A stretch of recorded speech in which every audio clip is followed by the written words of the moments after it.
తల్లిదండ్రులు, విద్యార్థులు చాలా భయంకరమైనటువంటి కన్ఫ్యూషన్లో ఉన్నారు.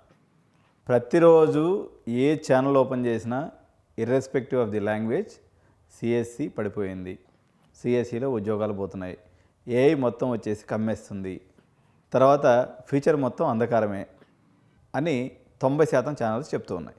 ఇంకొక 10% మంది ఆప్టిమిస్టిక్ అన్నట్టు, వీళ్ళు ఎంత ఉపద్రవంలో కూడా మంచిని ఎత్తుక్కుంటూ ఉంటారు.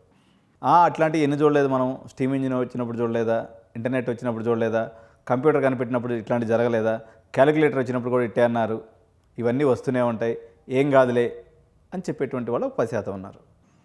కాలేజీ వాళ్ళు చూస్తే ఏ గొడుగు ఆ చాపెత్తుతూ, ఇప్పుడు మీరు అందరూ ఏఐఎంఎల్ అంటున్నారు కాబట్టి అన్ని కోర్సులు మూవ్ చేసి నేను ఏఐ పెట్టుకుంటాను, ఇప్పుడు మీరు సెమీ కండక్టర్స్ బాగుంది అంటున్నారు కాబట్టి మేము అన్ని కోర్సులు మార్చేసి సెమీ కండక్టర్స్ పెట్టుకుంటాం, మీరు డబ్బులు తగలబెట్టండి, మేము చదువు చెప్తాం. ఇది వాళ్ళ వర్షన్.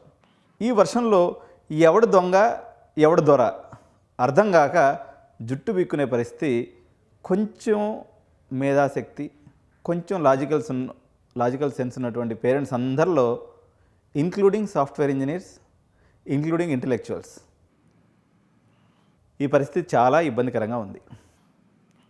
మనము ఈ AI summit, AI impact summit ఏదైతే జరగబోతుందో, ప్రపంచంలో ఉన్నటువంటి ఏఐ థింక్ ట్యాంకర్స్ మొత్తం భారతదేశానికి వచ్చి ఈ జరగబోయేటువంటి ప్రభావం ఏంది, మానవాళి ఎటువంటి సిచ్యువేషన్స్ని ఎదుర్కోబోతుంది దీని మీద అని చెప్పేసి చర్చిస్తూ ఉంది.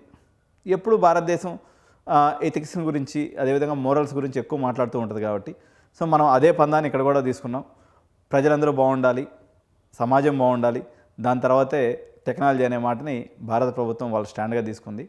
మీరు సోకాల్డ్ ఎవరైతే మీరు చదివి ఉన్నత స్థానానికి పోయి ఉద్యోగం చేయాలనుకుంటున్నారో, అది గూగుల్ కావచ్చు, మైక్రోసాఫ్ట్ కావచ్చు, లేకపోతే క్లాడ్ కావచ్చు, పర్ప్లెక్సిటీ కావచ్చు, లేకపోతే XYZ ఏదైనా కావచ్చు, వీళ్ళందరూ inventors, scientist, engineers and all stakeholders are coming to Delhi on 16th. 20వ తారీఖు నుంచి మెజారిటీ ఆఫ్ ది ప్లేస్లో ఇంటర్మీడియట్ సెకండ్ ఇయర్ ఎగ్జామ్స్ ఉన్నాయి. 16వ తారీఖు మనకి జేఈ రిజల్ట్స్ 12వ తారీఖు రావాల్సింది, 16వ తారీఖు పోస్ట్ పోన్ చేసింది అనమాట. ఎందుకంటే 2 కారణాలు అని చెప్పేసి నేను జోక్గా చెప్తున్నాను, not take it as serious. మనకి మహాశివరాత్రి రోజు ఎలాగూ జాగారం చేస్తే పుణ్యం కలుగుతుంది కాబట్టి 15వ తారీఖు మిమ్మల్ని నిద్రపోకుండా చేయటం అనేది బహుశా భారత ప్రభుత్వం ఆలోచనలో ఒకటి అయి ఉండొచ్చు.